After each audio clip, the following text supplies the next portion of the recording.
A promessa explicada.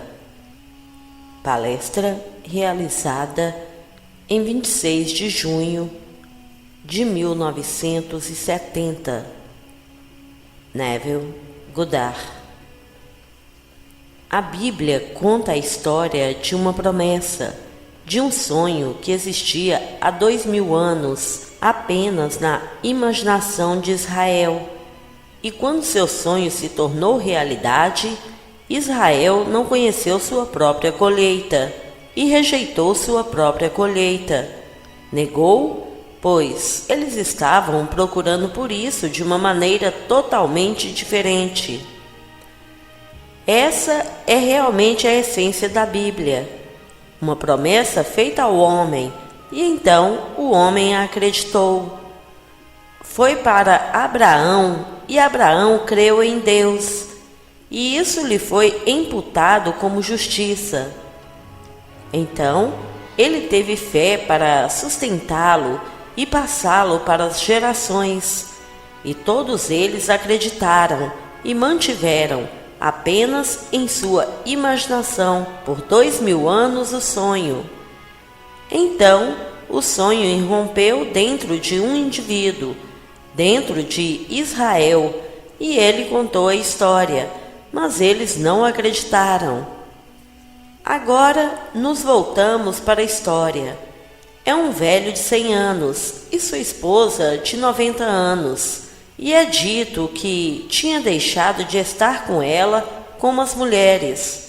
Em outras palavras, seria impossível para ela ter um filho, e a promessa foi feita de que ela teria um filho, e esse filho seria seu herdeiro, e você o chamará de Isaque, o que significa ele ri. Abraão teve de uma escrava um filho chamado Ismael. Dizia-se dele que sua mão estava contra todos e a mão de todos estava contra ele. Esta mesma história se repete do começo ao fim. Começa com Abraão e depois os dois, Ismael que veio primeiro e depois Isaque. Isaque era a promessa, depois os netos, Esaú e Jacó, e Deus disse: eu amo Jacó, Esaú eu odiei. O mesmo padrão seguindo todas as escrituras, chegando ao Novo Testamento, e no homem estourou a história. Agora encontramos uma história maravilhosa no livro de João, o 3º capítulo de João. Não é repetido na Bíblia, é apenas em João. Não é mencionado em Mateus, Marcos ou Lucas, onde um membro do Sinédrio, um fariseu com o nome de Nicodemos. Um membro do Sinédrio é o órgão mais elevado de uma ordem religiosa. Israel era uma teocracia. Era governado pelos rabinos. E aqui estava o mais importante dos rabinos. Ele identificou algo pelo que sabia de sua própria escritura, mas não conseguiu juntar as peças. Então, ele buscou Jesus durante a noite. Somos informados. Ele veio durante a noite, aparentemente de maneira furtiva, para não ser identificado ou reconhecido por outros membros do Sinédrio. Ele se dirigiu a ele como rabino. Daí o fato de que o homem sabe o que os outros aparentemente não estão cientes. A conversa ocorre da seguinte maneira. Ele disse: eu sei que você é enviado, porque ninguém que não fosse enviado por Deus poderia fazer as coisas que você faz. E então, uma interrupção repentina ocorre na conversa, e Jesus disse-lhe: a menos que alguém nasça do alto, não pode ver o reino de Deus. Nicodemos respondeu: como pode um homem nascer sendo velho? Ele pode entrar uma segunda vez no ventre de sua mãe e nascer? E Jesus respondeu: em verdade, em verdade vos digo que, se alguém não nascer do alto, não pode entrar no reino de Deus. O que é nascido de carne é carne, e o que é nascido de espírito é espírito. Não se maravilhe por eu ter dito que você deve nascer do alto, pois eu lhe digo que o vento sopra onde quer e você ouve o seu som, mas você não pode dizer de onde vem nem para onde vai. Assim é todo aquele que é nascido do Espírito. Nicodemos respondeu: como pode ser isso? E então Jesus respondeu-lhe e disse: você é mestre de Israel e não entende isso? Eu digo a você o que sei e testifico o que tenho visto, mas você não recebe meu testemunho. Essa é a história em essência. O homem estava esperando que acontecesse, como Nicodemos fez, como todos os nascimentos acontecem, nunca tendo ouvido falar de um tipo inteiramente diferente de nascimento. Aqui, o que é nascido da carne é carne, o que é nascido do espírito é espírito. Mas ele nunca ouviu antes que Isaque representava aquilo que é nascido do espírito. Agora, quando você lê a Bíblia, os personagens da Bíblia não são pessoas como nós. Eles são estados eternos de consciência através dos quais você e eu, o ser imortal, passamos por esses estados. O fim disso, o clímax, é simplesmente Jesus Cristo. Cada um está destinado a despertar um dia como Jesus Cristo, que é nada menos do que o próprio Deus. Todos estão destinados a despertar como Deus. O nascimento não pode ser da carne, pois carne e sangue não podem herdar o reino de Deus. Não pode entrar no reino de Deus apenas espírito, pois Deus é espírito. Portanto, isso representa Isaque, representa o nascimento do espírito. Nicodemos viu apenas o nascimento físico. Ele não conseguia entender nenhum tipo de nascimento fora do nascimento físico. Paulo agora explica em seu capítulo 9 de sua carta aos Romanos a diferença entre os dois nascimentos, e ele fala dos descendentes de Abraão, segundo a carne, e aquilo que vem de Isaque. E nós recebemos o nome de Isaque, disse ele. Bem, vou lhe contar agora, por experiência própria, que duplica o registrado nas Escrituras. Você não poderia encontrar uma gravação mais bonita do que acabei de repetir para você no capítulo 3 de João. Está correto, é perfeito. Quando ele usa a palavra vento, alguns tradutores dizem que ele deveria ter usado a palavra espírito, mas as palavras espírito e vento são idênticas, tanto em hebraico quanto em grego, a mesma palavra. Mas ele usou a palavra certa, pois quando acontece em você, você pensa apenas em termos de vento.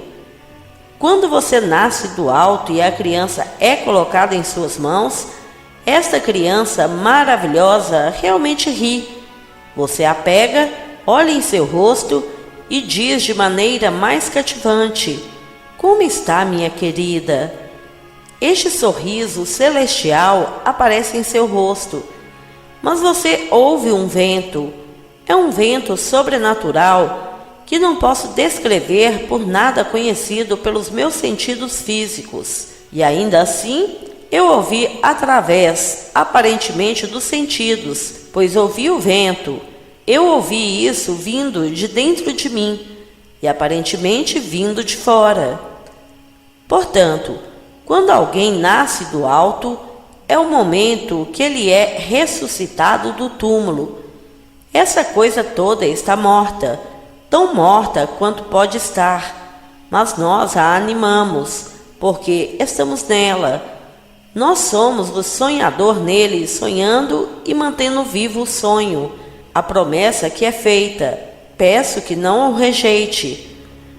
Um homenzinho, está diante de você, com todas as fraquezas, todas as limitações da carne, mas tudo o que você é herdeiro, eu sou. Ainda sou seu herdeiro, apesar do que me aconteceu, e no entanto, digo-lhe que aconteceu comigo, e rogo-lhe que não o rejeite, mas aceite-o, pois não faltará muito o dia em que esta pequena coisa, indicando seu corpo físico, deverá ser abandonada. O que já aconteceu dentro de mim, que é para sempre, simplesmente escapa. Esse é o esplendor aprisionado esperando, estourando para sair permanentemente. Ele sai noite após noite em um determinado trabalho a ser feito, mas está esperando por aquele momento em que, pela última vez, tire esta vestimenta, e o cordão de prata seja rompido, e o esplendor preso seja liberado, o que está dentro do homem. Acontece quando ele nasce do alto. Portanto, a conversa entre eles é sobre o reino dos céus, e a única maneira de entrar nele. Não há outra maneira de entrar. Então, até que o nascimento aconteça, você ainda é carne e sangue. Você vai morrer aqui, sim, mas você não pode morrer. Posso lhe dizer? Parece bobo, parece estúpido dizer-lhe quando um homem morre e você crema o corpo e espalha as cinzas que ele não está morto. Ainda assim, eu sei por experiência própria de muitos que foram. Eu os vi, eu conversei com eles. Estou falando com você. Eles nem sabem que estão mortos. Eles me dizem, quem está morto? Eu digo, você não está morto, mas morreu. Eu estava no seu funeral. Você está enterrado. E eu digo a eles o cemitério onde estão enterrados. Eles não podem acreditar, pois eles não estão mortos. Eles estão tão vivos para si mesmos que não conseguem acreditar nem por um momento. E você pode trazer de volta algumas coisas. Você se lembra de fulano? Sim, ele morreu. Eles começam a pensar, bem, sim, ele morreu. Bem, então olhe para ele, ele está morto? Lá está ele morreu? Você foi ao funeral dele, não foi? Então eles começam a pensar, sim, eu fui. Bem, então olhe para ele não está morto, mas ele morreu. Bem, você morreu também, Jack, mas você não está morto, porque nada morre no mundo de Deus, pois Deus é o Deus dos vivos. Todo mundo que morre aqui é instantaneamente restaurado em um corpo como este, mas jovem, inexplicavelmente novo, inexplicavelmente jovem, sem nada faltando. Se você tinha peças faltando, não faltam mais. Se você fosse surdo, cego, mudo, você não é surdo. Nenhuma dessas coisas aconteceu. Você está simplesmente completamente restaurado e perfeito. Mas você ainda está em um mundo como este, e ainda passará por todas as coisas que faz aqui. Você vai trabalhar, você vai se casar, você fará todas as coisas que você faz aqui, assim como você faz aqui, até aquele momento em que você nascer do alto. Quando você nasce do alto, não pode morrer mais.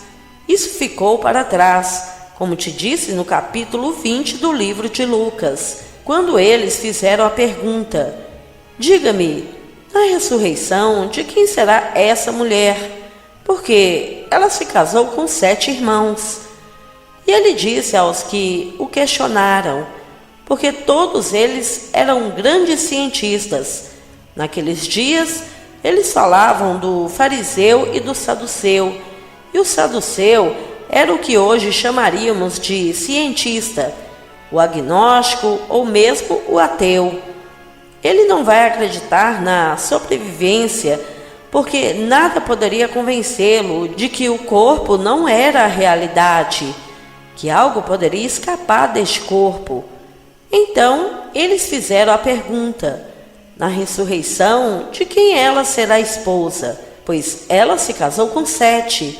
E ele disse aos saduceus: os filhos desta idade se casam e são dados em casamento, mas aqueles que são considerados dignos de atingir aquela idade e a ressurreição dos mortos, eles nem se casam, nem são dados em casamento, pois não podem mais morrer, sendo filhos da ressurreição. Portanto, todo o drama começa com a ressurreição, que é o nascimento do alto. Eles são os dois lados da mesma moeda. Isso acontece com apenas alguns momentos de diferença. Você sente a vibração mais terrível dentro de sua cabeça. Você sente, como eu, que é isso? O que significa que agora é uma hemorragia cerebral que deve ser maciça, e, portanto, eles encontrarão um corpo amanhã de manhã na cama e Neville se foi deste mundo. Em vez disso, me senti acordando de um sonho. Eu não tinha ideia de que não era um sonho normal, mas quando acordei, não estava neste mundo. Eu estava em meu crânio e soube imediatamente que meu crânio era um sepulcro e que eu havia sido colocado lá. Como cheguei lá, eu não sabia, mas eu só sabia que alguém que me colocou lá sabia ou pensava que eu estava morto. Então, eu fui enterrado como se estivesse morto. E você agora está enterrado como se estivesse morto. E você está sonhando este sonho de vida em seu crânio. E é aí que você está. Seu ser imortal está lá. Quando acordei e me encontrei completamente selado, tive um conhecimento intuitivo, como dizem. Aquele que acorda é a sabedoria de Deus e é o poder de Deus. Pois é assim que Cristo é definido nas Escrituras. O poder de Deus e a sabedoria de Deus. E eu sabia exatamente o que fazer. Eu empurraria a base do crânio. Posso te dizer todas as coisas sendo relativas. Eu estava dentro do meu crânio, isso indicando a cabeça. É uma coisinha minúscula. Como poderia Neville ficar em uma caveira? Eu fiquei na minha cabeça. É o crânio imortal, a cabeça imortal. Eu estive nela exatamente como estou aqui no palco. E eu fui até a base dela e empurrei de dentro. Ao fazer isso, algo rolou para longe. Aquela pedra rolou e então eu saí, centímetro por centímetro, de cabeça primeiro, como uma criança nascendo. Mas eu sou um homem, e o homem inteiro saiu. E então, quando eu estava quase fora, eu puxei o resto de mim para fora daquele corpo. E então, o vento tornou-se ainda mais intenso. O vento soprando onde quer. Eu ouvi o som disso, mas não pude dizer de onde vinha ou para onde iria. Então, olhei para o canto, tendo acabado de ver o corpo, olhei e não pude ver nada que pudesse ser a causa disso.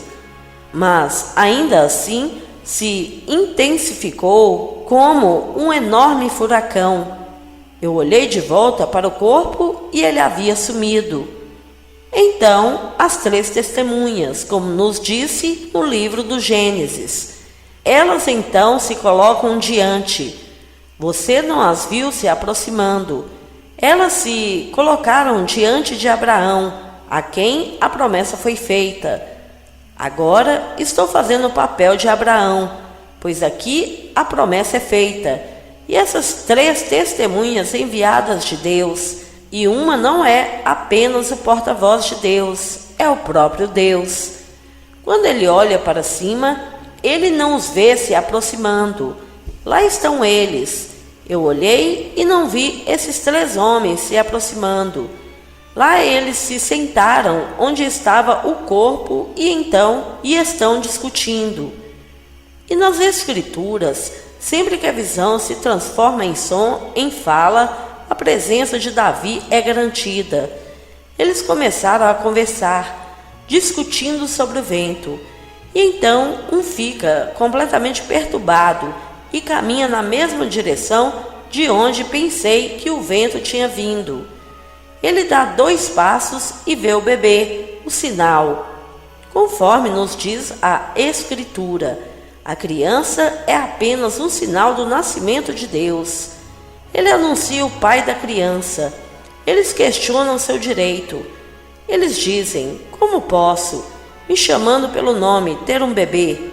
Ele não discute o ponto. Ele levanta a criança e a apresenta. E então eu pego a criança. E então é quando ele sorri na minha cara. Não nos é perguntado no capítulo 30 do livro de Jeremias: e o Senhor disse a Jeremias. E a palavra Jeremias significa que Jeová se levantará. É Jeová quem está sepultado em você. Jeová se levantará.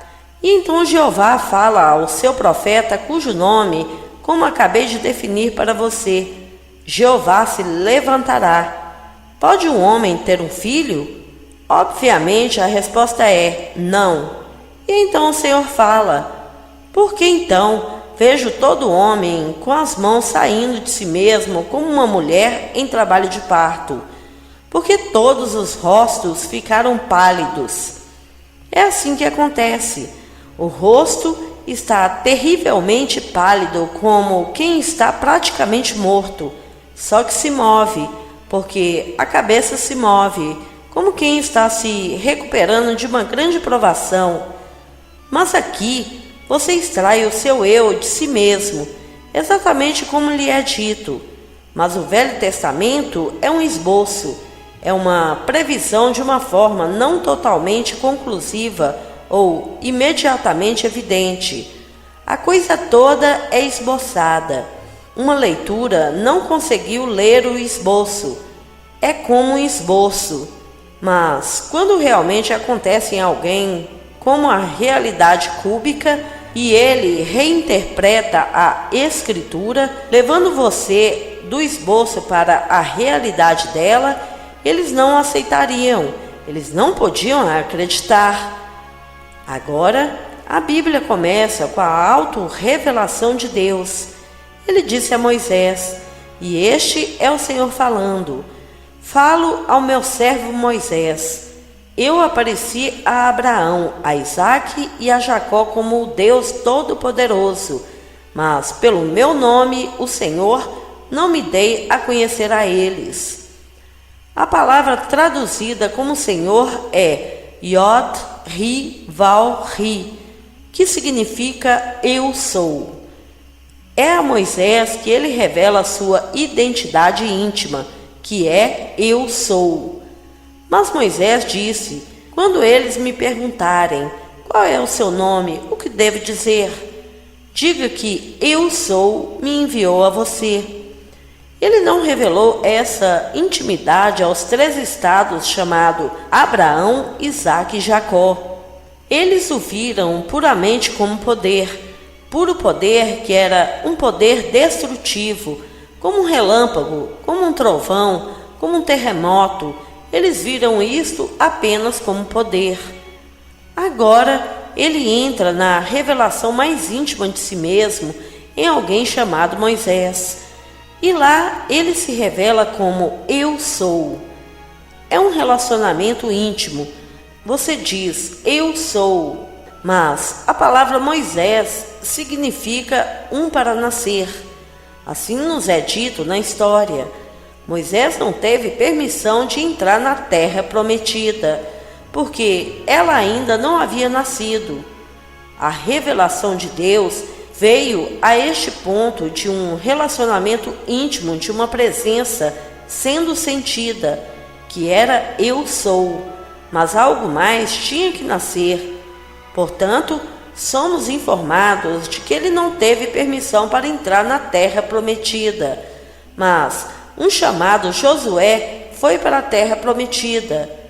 Bem, a palavra Josué é igual à palavra Jesus. É a forma hebraica da forma anglicizada Jesus, que significa Jeová salva, que é a mesma coisa que Jeová. Josué, Jeová e Jesus têm significados idênticos. Portanto, Moisés não pôde ir porque ainda não havia nascido para uma revelação posterior de Deus. Qual foi a outra revelação de Deus? A revelação final de Deus no homem é a do Pai. Quando ele se revela como Pai, essa é a revelação final de Deus ao homem, pois então ele completou sua tarefa ao se entregar ao homem, pois é o propósito de Deus realmente se dar ao homem. Portanto, não há dois, só você, e você e ele são um. Portanto, você não pode dizer Deus e eu, pois você é Deus, você realmente se torna Deus. Essa é a história da Bíblia. Então, Deus como Pai, somente quando você o encontra agora como Pai. Como eu o encontraria como Pai? Ver um homem diante de mim que sei ser meu Pai. Não, vejo seu Filho diante de mim, que me conhece como seu Pai.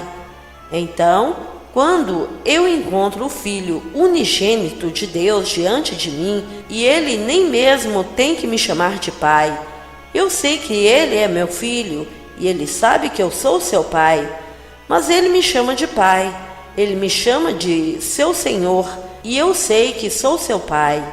Ele está diante de mim. E quem é ele? Ele é aquele mencionado no Antigo Testamento, pois vinha apenas para cumprir as Escrituras. A única Escritura mencionada no Novo Testamento é o Antigo Testamento. Então, quando ele disse, eu vim apenas para cumprir as Escrituras, a Escritura deve ser cumprida em mim, e começando não com os Evangelhos, não com as cartas. Ele começa com o Antigo Testamento, ele começa com a lei de Moisés, então ele vem aos profetas, ele entra nos Salmos, e ele interpreta para eles, em todas as Escrituras do Antigo Testamento, as coisas que dizem respeito a si mesmo. Então, quando alguém cumpre a Escritura, esta é a antiga Escritura. Então a história chega ao seu fim, e no cumprimento de Deus se revela. E esta é a última revelação, e esse é o Pai. Então ele veio para tornar conhecido o nome verdadeiro de Deus, e o nome é Pai. Então ele disse, eu tornei conhecido o teu nome, e vou torná-lo conhecido para que o amor com que me amaste esteja neles e eu neles. Ele começa tudo invocando o Pai. Então ele disse, eu e meu Pai somos um. Então aqui ele se revela no homem. E finalmente aquele homem a quem ele se revela sabe que é o Pai. Mas ele sabe disso somente através do Filho chamando de Pai. Porque ninguém sabe quem é o Pai, exceto o Filho. Ninguém jamais viu a Deus. O Filho unigênito, que está no seio do Pai, ele o deu a conhecer. Então, quando o Filho te chama de Pai, esse é o clímax. A história acabou, mas começa com a realização de um sonho que existia há 2000 anos, apenas na imaginação de Israel. E quando aconteceu e o sonho se cumpriu, Israel o negou, porque não era isso que eles estavam esperando.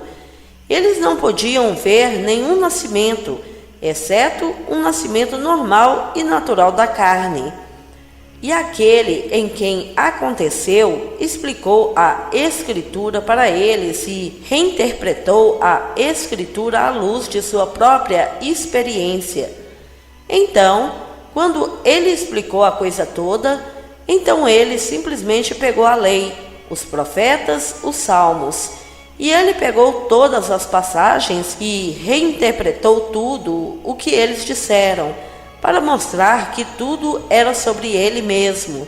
Quando o salmista disse: "No volume do livro é tudo sobre mim", ele então voltou e pegou a série inteira.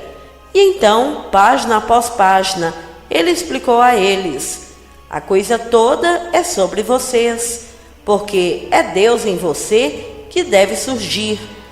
Esse é o Jeremias em você que ouviu a voz de Deus, mas foi dada a ele em uma forma esboçada, como um esboço. Não era uma realidade cúbica. Quão diferente é a realidade cúbica no plano de qualquer representação dela. Não importa quão bela seja a representação plana de uma realidade cúbica, você não pode compará-la com um cubo real. Bem, o cumprimento das Escrituras é como uma realidade cúbica. É mais real do que esta sala agora, mas esta é uma realidade cúbica. Quando você vê as 3 testemunhas, e quando você ouve o vento, e quando tudo se desenrola diante de você com um sinal chamado de criança, a criança é chamada de sinal no 2º capítulo de Lucas. E isto será um sinal para você, e você encontrará um bebê envolto em panos. E eles vão e encontram o sinal. Quando Simeão entra em espírito no templo, ele pega a criança, o sinal, e diz: novamente ele repete a palavra sinal. Ele diz: esta criança é um sinal para a queda e ascensão de muitos em Israel, pois de muitos corações virá a verdade. Em outras palavras, sua reação à história como realmente reinterpretada para você determinará se você a aceita ou rejeita.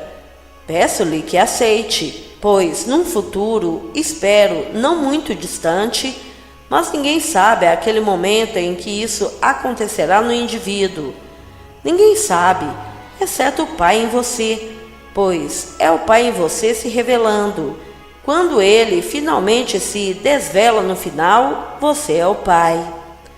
Enquanto isso, enquanto estamos aqui no mundo de César, vamos aplicar a lei que ele nos deu enquanto estava conosco. E a lei é simples, muito, muito simples. A lei é: imaginar cria realidade. Assim como eles, por 2000 anos, foram fiéis à visão e mantiveram essa visão divina em tempos de angústia, durante toda a turbulência, por meio de todo o horror imposto a Israel. Eles mantiveram a visão divina. Não era bem o que eles esperavam quando aconteceu, mas eles o mantiveram mesmo em sua forma plana, em sua forma esboçada. Então você hoje acredita em mim, assim como aquele estado imaginal se fez passar. Imaginar cria realidade. Você pode imaginar qualquer coisa neste mundo para você, para um amigo, para qualquer um. Não desista em seu ato imaginal. Posso te dizer, isso vai acontecer. Não vai demorar 2000 anos, mas vai depender do seu grau de intensidade e sua aceitação completa disso. Uma aceitação completa disso, onde você vive esta noite e dorme esta noite como se já fosse verdade. Por trás, você é algo realizado, e isso se precipita sobre você, porque o presente, por esta lei, não retrocede para o passado, ele avança para o futuro. Portanto, o que agora me atrevo a assumir com sentimento é avançar para que eu possa enfrentá-lo. Em vez disso, isso me confronta. Eu sigo em frente apenas para simplesmente encontrá-lo, não está retrocedendo em meu passado. Então, hoje à noite, no intervalo enquanto estamos fora, você tenta. Viva de acordo com isso, porque ninguém realmente sabe. Digo, enquanto estivermos fora, eu realmente tenho certeza de que não vou tirá-lo antes de voltar? Não tenho certeza de que voltarei. Estou apenas acompanhando agora a história de César.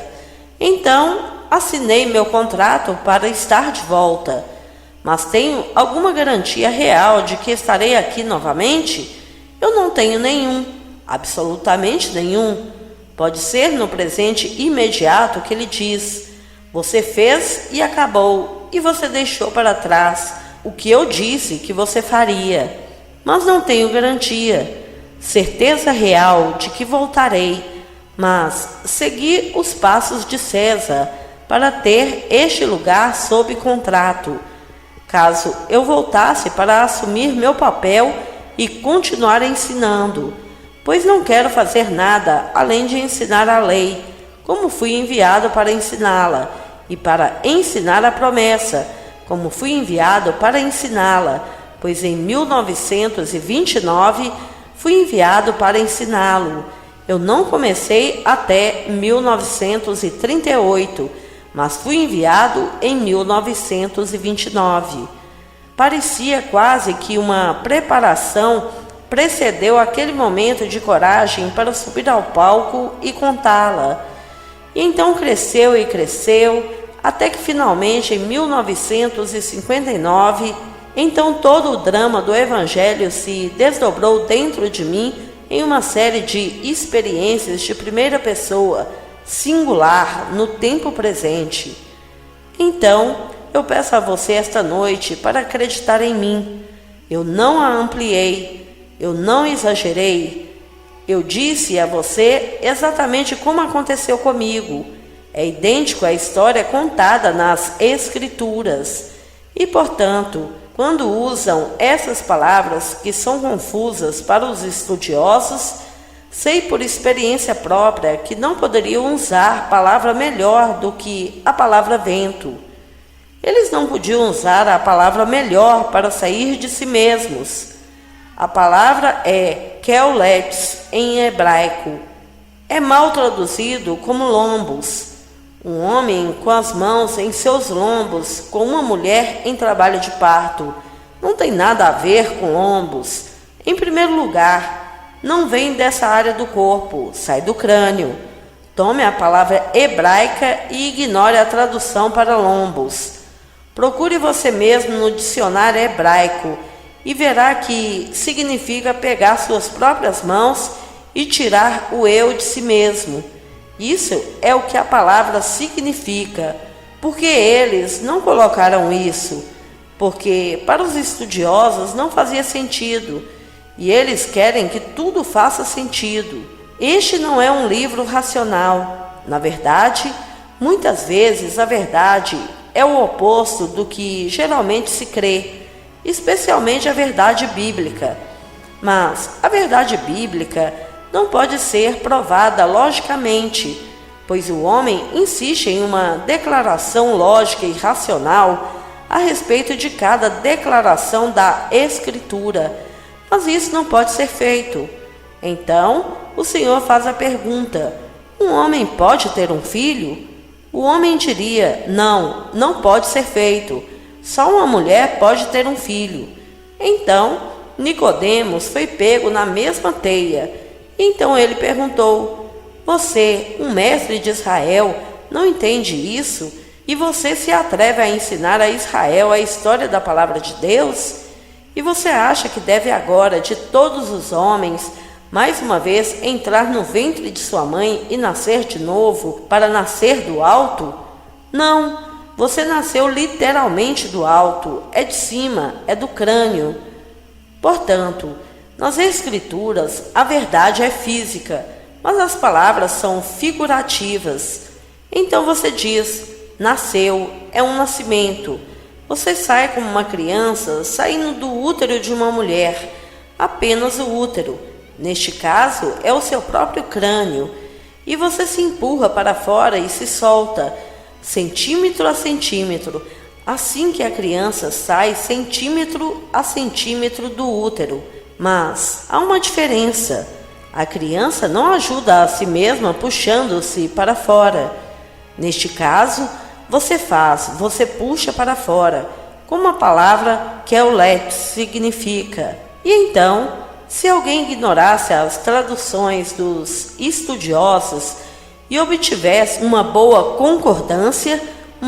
concordância bíblica, e não considerasse uma palavra garantida, procure e veja qual era o significado original da palavra em comparação com o que os estudiosos pensam que deveria dizer. Então, eles sempre trazem sua própria sabedoria sobre o livro e o distorcem. Mas quando o homem realmente acredita nele e além, quando ele o experimenta, então todo o vasto mundo entra em sua forma adequada para ele. Ele não se opõe a todos os horrores do mundo, pois todas essas fornalhas são essenciais para a formação no homem daquele ser que é Deus Pai. Ele disse: eu tentei você nas fornalhas da aflição. Por quê? Para o meu próprio bem eu o faço. Pois como deve o meu nome ser profanado? Não vou dar meu nome a ninguém. O seu nome é Pai. Ele não pode dar seu nome a você e ter dois pais.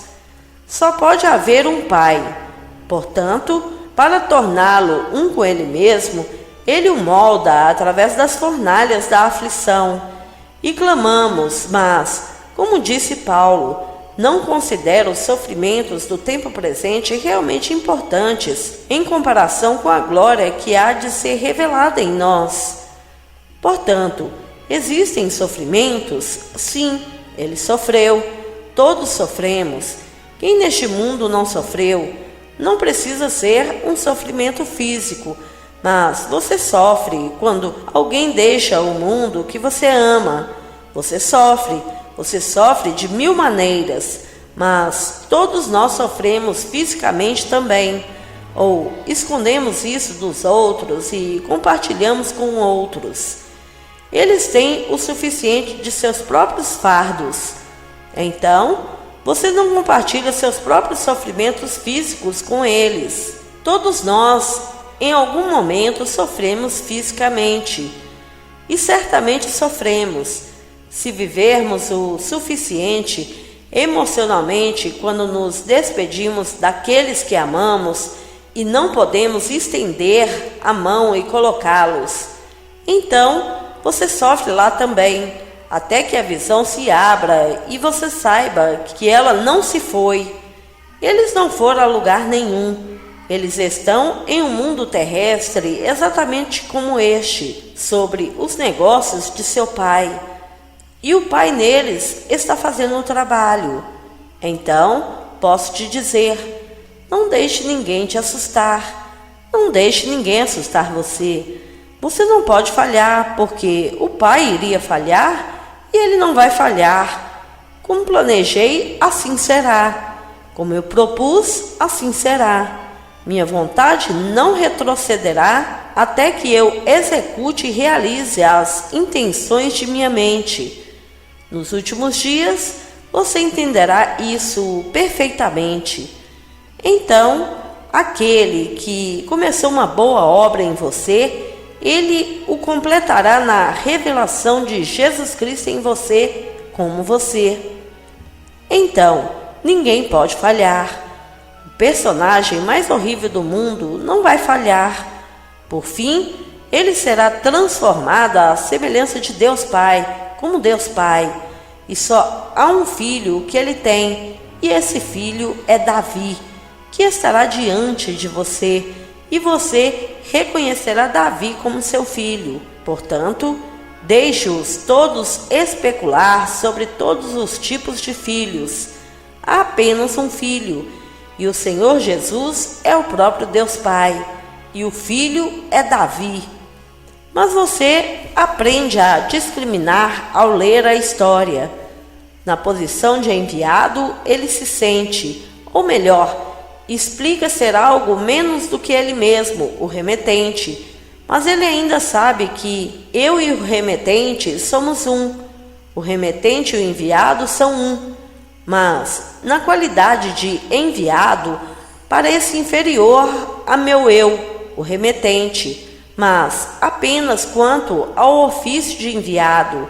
Mas quanto ao meu ser essencial, sou o remetente. Então, eu e meu Pai somos um, e quem me vê, vê aquele que me enviou, pois ele nunca me deixou. Portanto, o remetente em você é Deus Pai, e ele não o enviou enquanto permanece. Ele veio com você, mas de dentro ele o dirige, e um dia ele se desdobrará e desdobrará e desdobrará, e eventualmente ele se revelará em seu estado final como Pai. Você passará pelo estágio conhecido como El Shaddai. Isso está atrás de você. Você sabe agora o que foi revelado a Moisés, que é o Eu Sou. Isso você sabe. No último livro atribuído a Moisés, e não há Moisés, não mais do que há qualquer outro personagem no Antigo Testamento. Todos esses são estados eternos de consciência. Mas Moisés é dito no último livro atribuído a ele, chamado Deuteronômio, no último capítulo, e Moisés morreu e foi sepultado. E ninguém sabe até hoje qual foi o túmulo de Moisés. Ninguém pode descobrir onde ele está enterrado, porque o Senhor o enterrou. Mas o próprio Senhor entra pela porta da morte com aqueles que entram, e se deita na sepultura com eles que entram, e ele compartilha com eles suas visões da eternidade, até que eles acordem e vejam as roupas de linho que as mulheres haviam tecido para eles. Parafraseado do poema de Blake, Milton. Minha mãe, uma mulher, ela teceu este pano de linho para mim, essa vestimenta de carne e sangue, e quando acordei eu vi. Isso é o que as mulheres teceram para mim, mas eu acordei dentro do sepulcro onde o Pai havia entrado comigo e compartilhou minhas visões da eternidade comigo, até que eu acordei. E então, quando eu acordei, ele começou a se desvelar e se revelou na revelação final como Pai. E eu sou ele, ainda vestido com a pequena vestimenta, esperando pelo momento em que ele atira pela última vez e volto para onde estava quando saí do Pai. Eu vim ao mundo, mais uma vez, deixo o mundo e volto para o Pai. Então você saiu comigo. Todos nós viemos do Pai, pois somos os irmãos conhecidos nas Escrituras como Elohim. É uma palavra no plural. É uma unidade composta, feita de outras.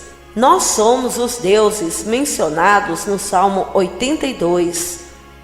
Entre aspas, eu digo que vocês são deuses, filhos do Altíssimo, todos vocês. No entanto, vocês morrerão como homens e cairão como um só homem, ó vocês príncipes. Fecha aspas. Então, caímos como um só homem e nos fragmentamos. Agora estamos reunidos um por um, de volta ao um homem, pois há apenas um corpo, um espírito, um Senhor, um Deus e Pai de todos. Então, no final, só há um. Estaremos todos reunidos novamente, mas cada um em seu próprio momento maravilhoso. E quando voltarmos, haverá a alegria dos outros irmãos que voltaram. É-nos dito no capítulo 32 de Deuteronômio: Deus colocou limites aos povos de acordo com o número dos filhos de Deus. Nenhum filho pode nascer de mulher que não esteja gerando o príncipe, aquele filho de Deus. Ele colocou limite para os povos. Estamos preocupados com a explosão populacional. Nenhuma criança pode entrar sem ser animada por um filho de Deus.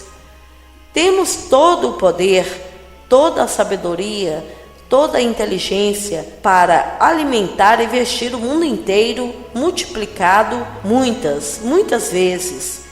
Não é um problema de explosão populacional, é um problema econômico e não tenho solução. Não tenho a menor ideia de como os dólares são feitos. Posso gastá-los, mas como fazer, não sei. Nunca foi meu interesse, mas eu sei, nós temos o know-how para alimentar, vestir e proteger o mundo inteiro de nossa própria terra, sem levar em consideração este nosso mundo fabuloso. Podemos fazer isso fora de nosso próprio país, mas como compartilhar, como divulgar, eu não sei. É um problema econômico, não é um problema para os nossos cientistas reduzir a taxa de natalidade. Num piscar de olhos, 30 mil foram mortos no Peru. 30 mil. E temos estado nesta guerra louca no sudeste da Ásia por algo como o que 7 ou 8 anos. Acho que confessamos 45 mil mortos. E em questão de segundos, 30 mil dizimados. Os lemíngues caem em uma determinada área e se destroem ao se sentirem exaustos e se reproduzem. Vi no jornal que o rio Reno ficou estagnado de peixes. Milhões e milhões de peixes morreram. Ainda é considerado um mistério o que causou a morte deles. Agora, hoje, é apenas uma questão de algumas semanas ou meses atrás que isto aconteceu. Eles já reabasteceram as águas, não pelo homem. Os peixes sumiram, foram para o oceano. Mais uma vez, o Reno tornou-se habitável e pescável. Você pode pescar lá agora. Milhões se multiplicaram. De onde? Como disse Blake, o carvalho é cortado com o machado e o cordeiro cai com a faca, mas suas formas eternas existem para sempre. De Milton. E retornar pela semente do pensamento contemplativo, extraído de uma visão do juízo final. Suas formas são eternas e você simplesmente as multiplica pela semente do pensamento contemplativo. Então, o homem se torna pobre. Ele se lembra que já foi rico ou conhece alguém que é rico. Bem, pela semente do pensamento contemplativo, ele pode trazê-lo para o seu mundo ao entrar neste estado. Mas você deve entrar nesse estado. Qual seria a sensação se fosse verdade? Suponha que seja verdade que eu esteja seguro. Eu sei o que eu quero dizer com seguro. Então eu nomeio o que considero ser a segurança. Pois bem, tendo nomeado como seria a sensação, e eu me sinto neste estado. Devo entrar no estado e fazer um companheiro do estado, e então acontece. Ele retorna pela semente do pensamento contemplativo. Então, nada está perdido para sempre, porque tudo está para sempre na eternidade, e todas as coisas existem na imaginação humana. Blake, de Jerusalém. Todas as coisas. Amado irmão, se você ainda não é inscrito em nosso canal, se inscreva, ative o sininho de notificações e compartilhe esse vídeo com nossos irmãos a terem esse conhecimento. Sugiro a todos que adquirem os 7 livros em um de Neville Goddard, para que possam se aprofundar verdadeiramente nesses conhecimentos. Devemos ter esse livro juntamente com a nossa Bíblia cristã. Esse livro tem toda a informação que todos necessitam para compreender a Bíblia. Clique no link abaixo, na descrição desse vídeo, e adquira agora o livro impresso O Despertar da Consciência, ou poderão adquirir os 7 e-books digitais ou mesmo adquirir o pacote completo, que está com um valor sensacional. Adquira agora para que possa ter o discernimento que tanto almeja, passo a passo, nos 7 livros. Muita paz e luz a todos. Namastê.